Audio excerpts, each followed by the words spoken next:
আছে। তোমার বাবা? বাবা আছে। তাহলে একটু দূরে দূরে থাকো।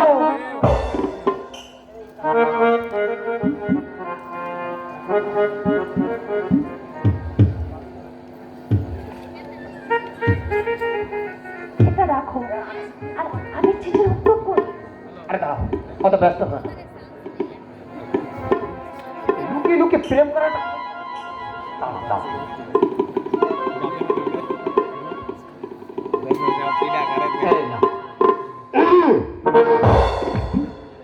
স্বর্ণ।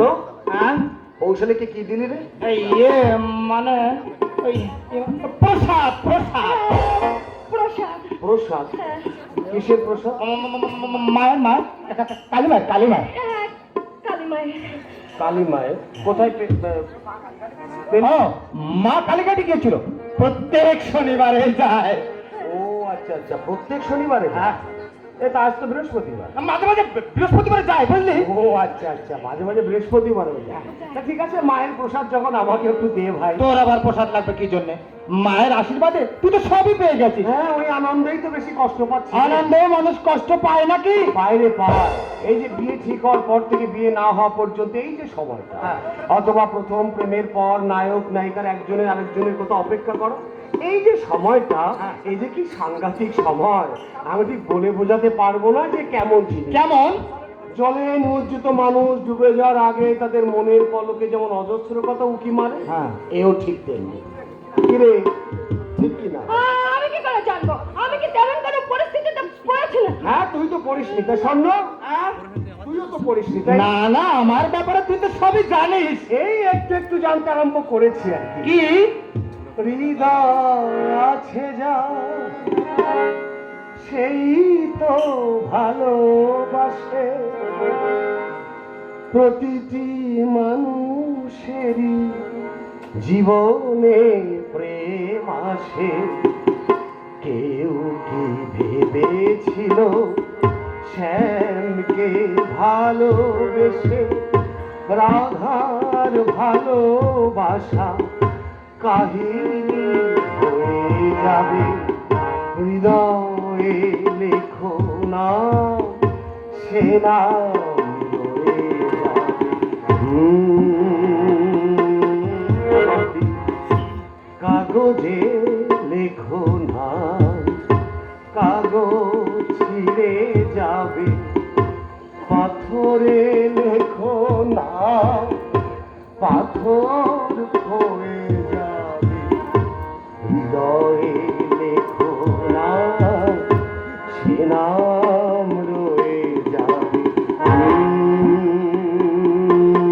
যদি কাগজে লেখো না। আসতে পারি? আসুন আসুন। আপনি? আমার নাম মমতা। শিবের বাবু আমাকে এই বাড়ির ঠিকানায় দিয়ে এসেছিলেন, মানে ওনাদের নাটকে অভিনয় করেন। ও আচ্ছা আচ্ছা, বুঝতে পেরেছি বুঝতে পেরেছি। আর বলতে হবে না, আপনি বসুন বসুন। হ্যাঁ, পরিচয় করিয়ে দিই, আমার বোন কৌশলী রায়। নমস্কার। নমস্কার। আমার বন্ধু স্বর্ণবিন্দু চৌধুরী, ও কিন্তু এই নাটকে অভিনয় করবে। নমস্কার। নমস্কার। আপনি বসুন, আপনার জন্য চা করে নিয়ে আসি। না না, এখন আমি চা খাবো না। আচ্ছা, তাহলে পরে খাবেন। এই শোন, একটু পরে রিহার্সাল ঘরে চা পাঠিয়ে দিস, কেমন? আচ্ছা, ক্লাব করে জমিয়ে আলাপ করবো। আপনার নিজের পরিচয়টা তো দিলেন না। না, দেবার মতো এমন কোনো পরিচয় আমার নেই। আমার নাম অভিষেক রায়। নমস্কার। আপনার সঙ্গে আমার পরিচয় না থাকলেও আপনার নামের সঙ্গে কিন্তু আমার পরিচয় আছে। কিরকম বলুন তো? আমার এক বান্ধবীর সঙ্গে আপনার বিয়ের সম্বন্ধ। আরে দাঁড়ান দাঁড়ান দাঁড়ান, না না না না, উঠে দাঁড়াতে বলুন, মানে একটু ভাববার সময় চাইছি। আপনি বসুন। মা, মা গো, বলছি যে আপনার বান্ধবীর কথা আমার মাকে একটু বুঝিয়ে বলবেন, কেমন? মা, ও মা, এই যে মা, এই সময় এসো, পরিচয় করিয়ে দিই, আমাদের নাটকের নায়িকা। আর একটা পরিচয় কি জানো তো? তোমার ছেলের ভাবি বউয়ের বান্ধবী। আপনার বান্ধবীর কথা আমার মাকে একটু বলুন। দুই এক কথা তার সম্বন্ধে বলে বোঝানো যাবে না, শুধু এটুকুই বলতে পারি, আমার বান্ধবীর মতো মেয়ে এ যুগে খুব কম মেলে। নিশ্চিন্ত হলাম। তোমার নাম কি মা?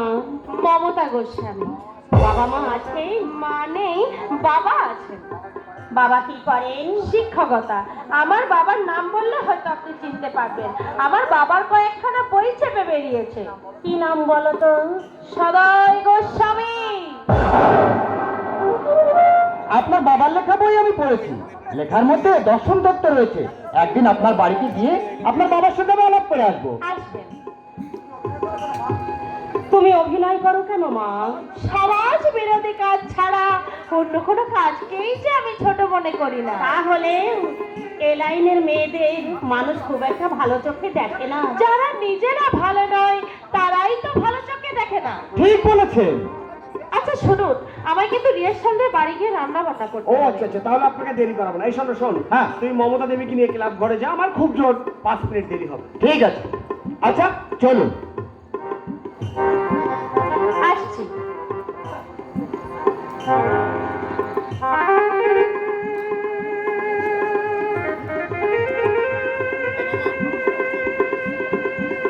নমস্কার।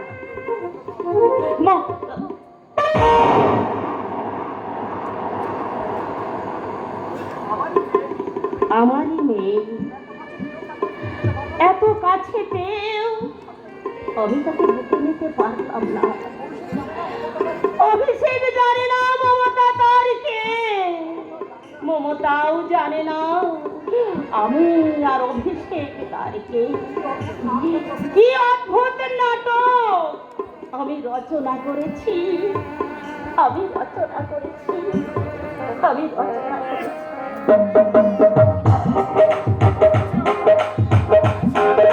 আপনারা এগুলো বসুন, আমি আপনাদের চা জলখাবার সব ব্যবস্থা করে রেখেছি। ব্যস্ত হতে হবে না, ব্যস্ত হতে হবে না। তোমার কত বাবু আর গিন্নিমা বাড়ি আছেন তো? হ্যাঁ, দুজনেই আছে। ওদের গিয়ে বলো আমরা এসে। আচ্ছা ঠিক আছে। শোন, শোন, তোমার নামটা কি? আগে আমার নাম, আমার নাম হলো শ্রী না। মুখের হাড়ি কাঠে গলা দিয়েছ? আপনার কথা তো ঠিক বুঝতে পারলাম না। হ্যাঁ বলছি যে বিয়ে করেছ? বিয়ে? বিয়ে আগে না, তবে মাঝে মাঝে ইচ্ছে করে। এখনো বিয়ে করে না? আরে বিয়ে যদি করতে চাও এই নিষ্পত্তি বাবুকে ধরো। আমি যে চাকরানি সুন্দরী চাকরানি পাওয়া যাবে কেন? বুঝলে আফগানের মতো চাকরানি পাওয়া যাবে। এই যে কথা হলো, দেশে 75% মানুষ এই দারিদ্র সীমার নিচে বাস করে। সেই দেশে মানুষের চেয়ে সস্তা আর কোনো জিনিস নেই। কিন্তু কর্তা মাঝি বলেন আমায় নাকি কোনো মেয়ে বিয়েই করবে না, কিন্তু কি ছেলেদের মতো আমি নাকি তেমন চালাক চতুর। আরে চালাক চতুর হওয়ার দাওয়াইও আমি তোমাকে দিয়ে আপনার নেই বললে আমাদের রোজগারের সব ভাটা পড়ে গেছে। ঠিক আছে, তোমার জন্য আমি একটা লজ্জাবতী সুন্দরী চাকরানি ঢুকিয়ে দেবো, বুঝেছ?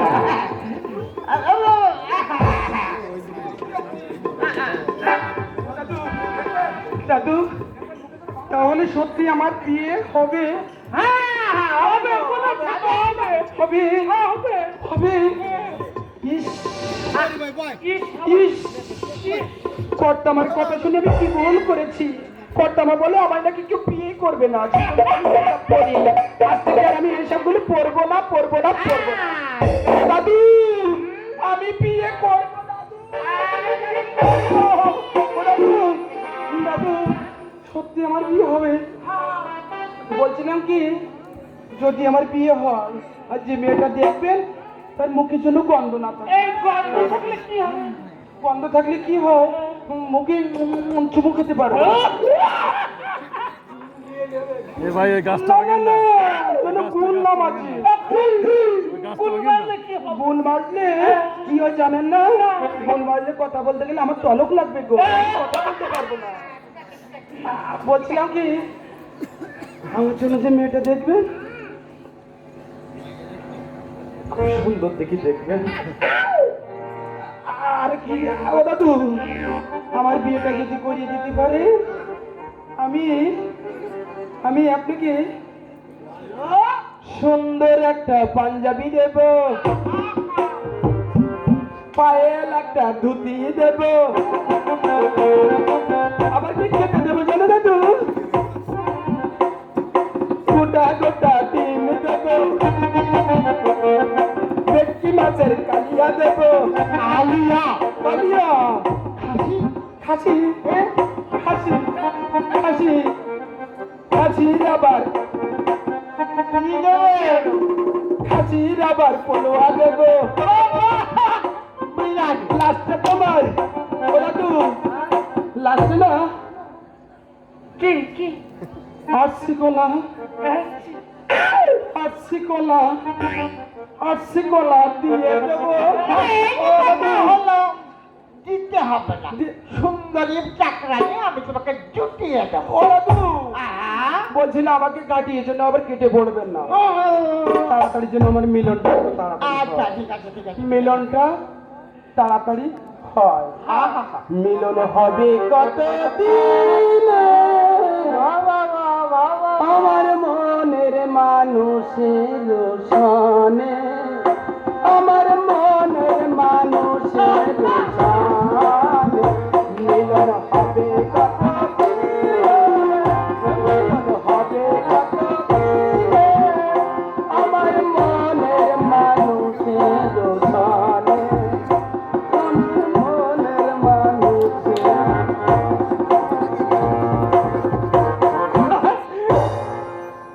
একটু তাড়াতাড়ি দেখবে। টাকা দেখলে কানের মতো রাহা করে, যেমনি বিয়ের নামে শ্মশানের মরাও উঠে দাঁড়ায়। প্রথম প্রথম তো উঠে দাঁড়ায়, তারপর যখন বানের জলের মতো বাচ্চা কাচ্চা হতে থাকে না তখন ভাবে যে বাবা মা যদি বিয়ে না দিত ভালোই হতো। বুঝন ভাই, তোমরা কখন এসেছো? এই কিছুক্ষণ আগে। নমস্কার নমস্কার। নমস্কার। আপনার একটু ব্যস্ত মনে হচ্ছে। আরে বলো না, ফ্যাক্টরি নিয়ে মহা সমস্যায় পড়ে গেছি। কেন কেন? আপনার ফ্যাক্টরিতে যেসব পলিথিনের জিনিস তৈরি হয় তা তো খুবই উৎকৃষ্ট মানের, বাজারেও তার চাহিদা খুব। আপনার তো সমস্যা পড়ার কথা না। দিন দিন যে হারে লোডশেডিং বেড়েই চলেছে, এরপরে ফ্যাক্টরি টিকিয়ে রাখা মুশকিল হবে বলে আমার মনে হচ্ছে। যাক, তোমরা কি জন্য এসেছো তাই বলো।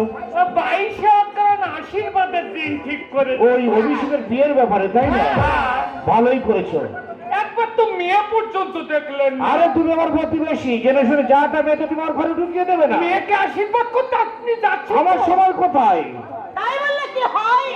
তোমার ছেলের বউ, তোমাকেই তো দেখে শুনে আসা উচিত। সব উচিত হলে হোক, একা আমার পক্ষে মেনে চলা সম্ভব নয় আমরা। আচ্ছা ঠিক আছে ঠিক আছে, তোমার যখন সময় নেই তখন মেয়েকে আশীর্বাদ করতে না হয় আমি নিজেই যাব।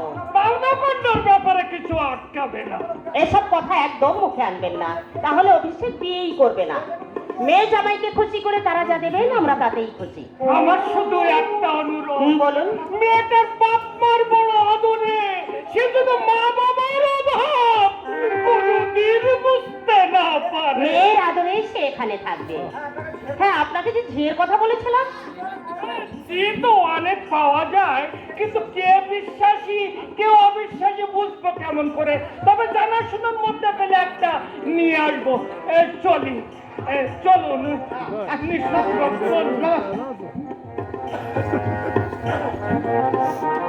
মেয়ে দেখতে যাওয়ার কথায় বাইরের লোকের সামনে এতটা উত্তেজিত না হলেও তুমি পারতে। মানুষ সবসময় মধুর সুরে কথা বলতে পারে না অঙ্গনা।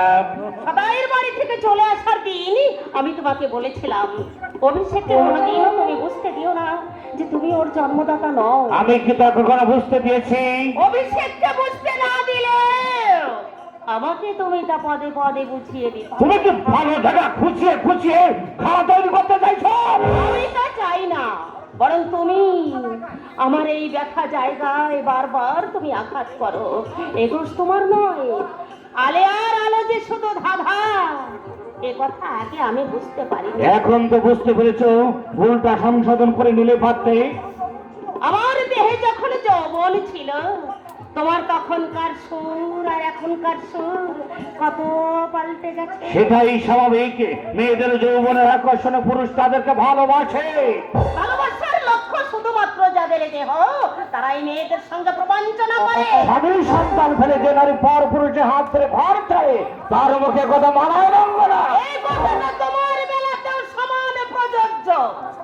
আমার স্বামী সন্তান আছে জেনেই তুমি আমাকে ঘরে এনেছো, কিন্তু তুমি তো ঘোরা করো কখনো বলনি তোমার স্ত্রী পুত্রের কথা। রঙ্গনা! আমি তা নিয়ে কোনোদিনই কোনো কথা বলিনি। ছেলে মেয়েরা বড় হয়েছে, ওদের মনের শান্তি যাতে নষ্ট না হয় সেদিকে লক্ষ্য রাখা আমাদের কর্তব্য। কিসের কর্তব্যের কথা বলছো মা? এই যে সংসারে কত ছোটখাটো কর্তব্য আছে সেই কথাই বলছি। এই যেমন মোহনপুরে মোহিত বাবুর মেয়েকে দেখে আসা তোমার একটি বার কর্তব্য ছিল। মেয়ে তাকে আবার দেখার কি আছে? না, তবু তোমার পছন্দ অপছন্দের একটা জিনিস তো আছে। ছোটবেলা থেকে এ পর্যন্ত সব যখন তোমাদের পছন্দ হয়েছে, বিয়েটা না হয় তোমাদের পছন্দই হোক। এ কি বলছো তুমি? মিথ্যে বলছি? কোন স্কুলে পড়লে আমার পড়াশোনা ভালো হবে তোমরাই সেটা পছন্দ করেছো। কি খেলে আমার স্বাস্থ্য ভালো থাকবে সেটাও তোমরা পছন্দ করেছো। কোন পোশাকে আমাকে সবচেয়ে ভালো মানাবে সেটাও তোমরা পছন্দ করেছো। তাহলে আজকাল পছন্দের দায়িত্বটা আমার কাঁধে চাপাতে চাইছো। তোমার ছেলের কথাগুলো শুনেছো? ছেলের মাকে বলছো কেন? ছেলের বাবা নিজেই বুঝে দেখুক আমি ঠিক বলছি কিনা। এসব পছন্দের ক্ষেত্রে আর বিয়ের ক্ষেত্রে দুটোই কিন্তু আলাদা। ভেবো না বাবা, অপছন্দ